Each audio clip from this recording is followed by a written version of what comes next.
going on, guys? Welcome to another episode of Coaches Conversations. I'm Coach Will, as always. I'm here with Coach Quan, and today we're going to talk about maybe 3 to 5 things that we wish people told us before we got into personal training. So if you're interested in becoming a personal trainer, or you are a personal trainer and don't know what to expect going forward, this is for you. These are the top 5 things that I wish someone told me before going in, or things I should have realized before going in, just from what I've learned over the past 2 years of training in a commercial gym setting. Yeah. Do you want to start off? Yeah, I got a good one. Ultimately, it is strength training over cardio. Ooh, okay. That is necessarily one thing that I had to experience myself, and then with the knowledge that we were able to gain with our personal training certifications, and then actually, hands-on with our clients, we could see what is more effective for them.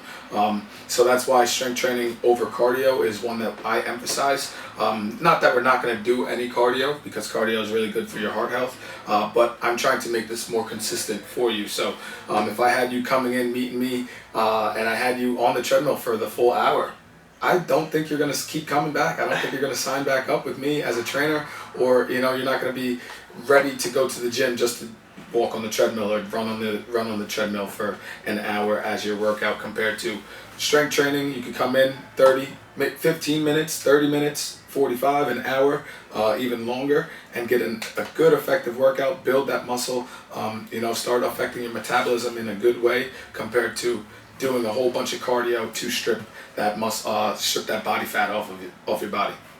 But what do you think? On that note, what do you think? On that one, yeah, absolutely. Oh, it's 100. I'm actually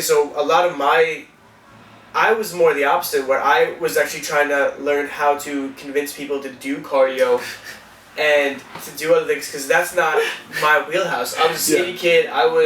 I never needed cardio, so I never really had that I never built that into my training. So I was all strength training. Yeah. And so I had the opposite issue, where I had to actually figure out how to get people to move more, get their heart rate up more, and not just lift weights. Yeah. And that also will transition to mine, which is you're going to be dealing with a lot of old and broken people. Oh yeah. So strength training. So that's another, a lot of my workouts, and a lot of things that I was aware of going into personal training was I knew a lot of dumbbells, I knew a lot of free weights, I knew a lot of machines, and I'm dealing with people I'm working with people that can barely comfortably use a dumbbell. Yeah. Can barely control the body weight. Exactly. So these are things that, whether they're older and their proprioception is off, or they have a lot of joint pain, muscle aches, people that are coming out of accidents, you're going to be dealing with a lot of not average strength people as a personal trainer, which should have made sense going in. But in your head, when you're a personal trainer, you think you're going to be working with professional athletes, girls trying to get big butts, studs, high school football players, professional athletes. Everyone that's cracked out of their mind. That's what you're thinking as a personal trainer. You're souped up and hyped up, ready to go. You're thinking of training yourself. Yeah. You're thinking of training yourself. Yeah. When in reality, you didn't need a trainer probably. So why would you expect people like you to need a trainer? Yeah, exactly. Yeah. The people you're going to get are needing trainers for a reason, whether it's the mental block that they have, whether it's the behavioral block they have, or whether it's the physical limitations they have. Yeah, and I completely agree with that. Completely. My bad. I completely agree with that. What's another one you have? Another one that I have is it's okay to be a noob. Yeah, it is okay to be a noob. For me personally, going in, I was always worried and self-conscious of other people. That's another one that I have. Smile, no one cares, because people come into the gym and they're all mean and angry and upset at whatever it may be. But back to it's okay to be a noob. Just be okay with learning new things, or trying new training modalities or training styles. For example, I did yoga a couple weeks ago for the first time, and I literally didn't know what I was doing. But after I finished, I felt good that I challenged my body, and I was a noob for a moment, and I didn't know how to do anything, and it felt good after. So being a noob inside the gym and outside the gym is okay, contrary to beliefs. We get caught up in thinking, oh, this person's watching me do this, or the next person's thinking I'm doing it wrong. No one cares. Come in here, learn the ropes, and then just literally come in, get out, and nobody cares. That's all. Absolutely. I will do that. I totally agree with you, because that was something that terrified me. I would never put someone in something that I was not used to. If I wasn't a master at the workout that we were doing, I wasn't doing it. So I had a lot of very similar workouts in the beginning until I started doing things myself, until I started branching out in my own training style and teaching myself new ways so that I could be a better teacher to my clients. Oh yeah. And as much as I agree with you that no one cares, I agree, you should be trying new things. I will also say that you are being watched. You are being watched more than the average person as a personal trainer. If people know you're a personal trainer, everything you do, this is something I've always been in a leadership position. I've always had a leadership background. So this is something that I always had in the back of my head. People are watching you to show who you are, to see how you are, as if no one's watching. I want to act in a way. I carry my life as if people are always watching, because I always want to act a way that people want to emulate. People are going to be following you if you're a leader.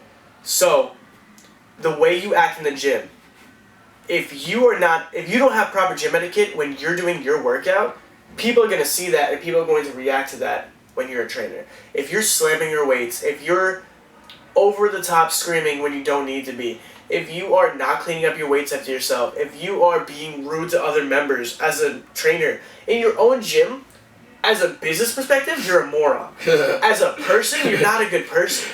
I want to be above reproach. I want people to see who I am when I work out, more so than when they see me as a trainer. I want people to see that I'm open to sharing my equipment. I want people to see that I'm open to teaching people and showing them how to do things and encouraging people. So this is something that I took from you. You're a really good spotter. And this is something that I've been working really hard on. Shout out to Rohan Murphy. He's also, by training with him, I've become such a better spotter. Oh, 100%. Not that he really needs one, but it's good to be like that helping dude hand. is flinging that weight, dude. He doesn't need us behind him. Exactly, but 110. literally. But this is something. So when I'm working out myself, I'm at a point like I don't look aggressive. I'm not very rude. I'm not passive when I'm working out. So a lot of people come up to me and they ask if I could spot them during my workout, and of course I say absolutely, and I'm encouraging them. I'm helping them through. I'm guiding them through their lift. I'm telling them they can do more weight because they can, and they need that encouragement. Yeah. I'm not trying to sell them. I'm not trying to train them as a trainer, but I'm trying to help them in their workout. I'm trying to be a positive light in my own gym so that other people can see that. Yeah, so like you were saying, like literally, like, all right, so I like that completely. So I'm going to try and change up what I wrote. So I wrote smile, no one cares. I love that everything that you just said. So I'm going to change what I was saying. Everyone cares, so smile. Right? You want to be approachable as a trainer. You don't want to be the guy that nobody could come up to, nobody could ask questions about anything if they have any questions inside or outside the gym. So that's why that smile is super important, and just having that presence, that light to you, where people want to, know who you are, know where you came from, know your journey, and then they could use it as that fuel and motivation to, continue their journey and stay consistent in their gym every day. So I like that you said that. It's about being that leader, inside and out. Absolutely. And you and I read a lot of leadership books, so that definitely helps us. I gotta finish that, dude. I haven't opened it all since the last time. I haven't opened it. That's all right. Yeah, no, it's not alright. Yeah, we're still going. All right. So yeah, I agree. Smile, no one. But you should. Smile, no one cares that you're trying something new, and that's something that people care about. So everyone does care. Everyone wants to see you trying new things, and you take it with grace. If you mess it up, if you couldn't get that weight, you laugh it off and be like, all right, next time. Yeah, literally.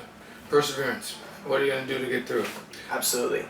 Another one is biomechanics. How important form is going without question, but adapting and modifying. So let me change that. That's a good one. Modifications are so crucial as a personal trainer.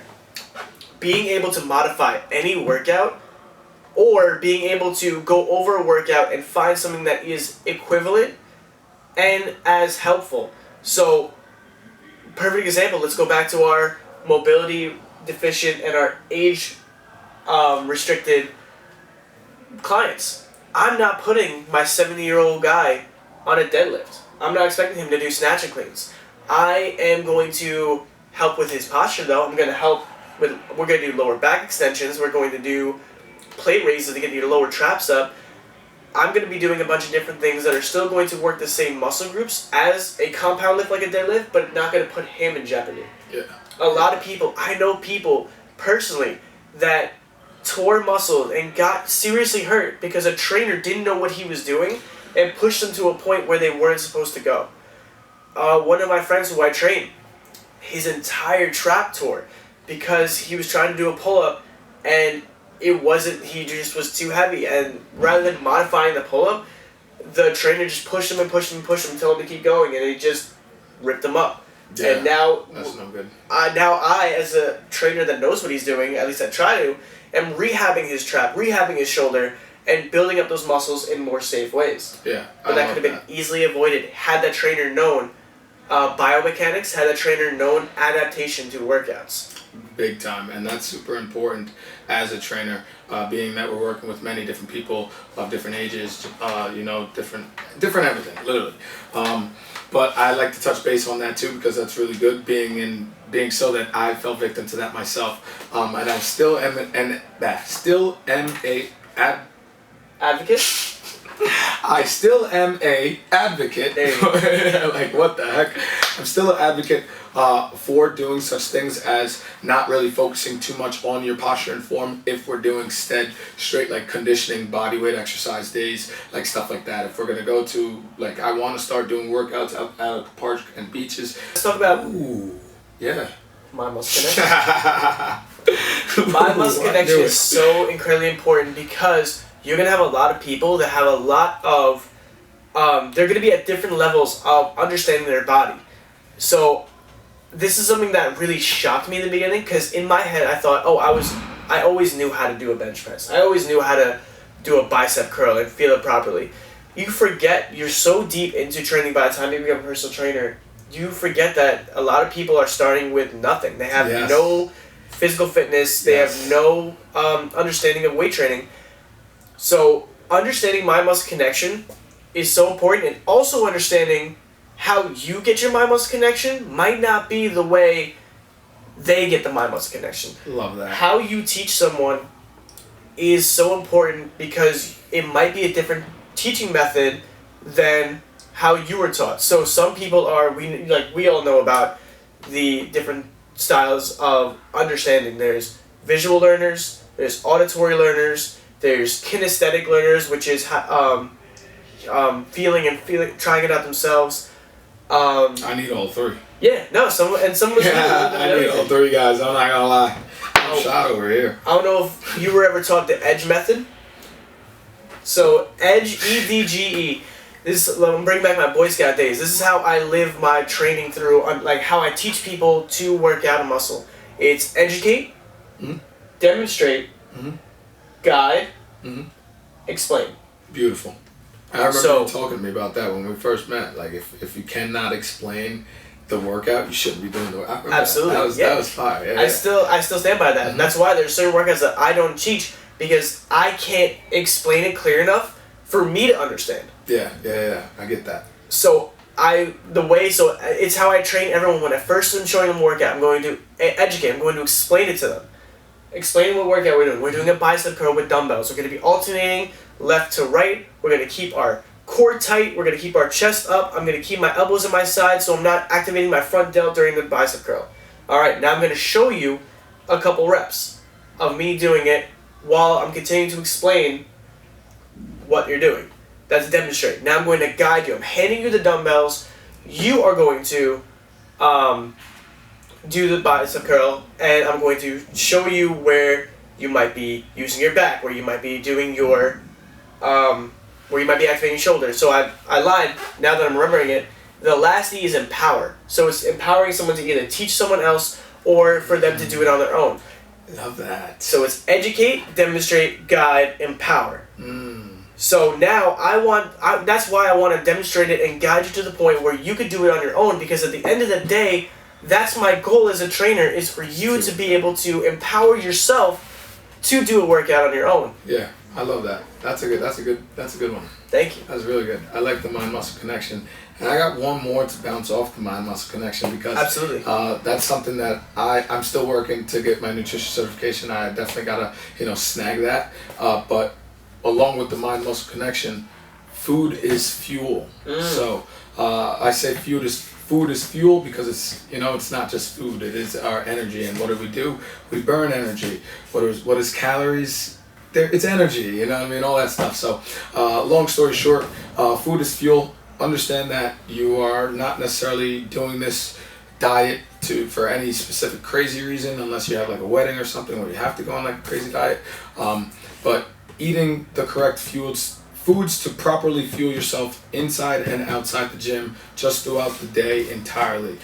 That's something that I had to realize myself as I became a trainer, and then I started getting questions about nutrition and what should I eat, how long should I wait between meals, all that stuff. I have to be able to answer those stuff. So understand food is fuel. It should be your best friend, and you shouldn't be looking at it in a negative light at all. To lose weight, we have to eat, and to gain weight, we have to eat. And to be productive throughout the day, whether we are going to the gym or not to the gym, we must eat. Now we just have to watch what we are eating, and that could be eating healthy, but too much of the said healthy thing, or eating junk and eating too much junk. So food is fuel. Know what you put into your body will be put out, actually. Yeah, literally.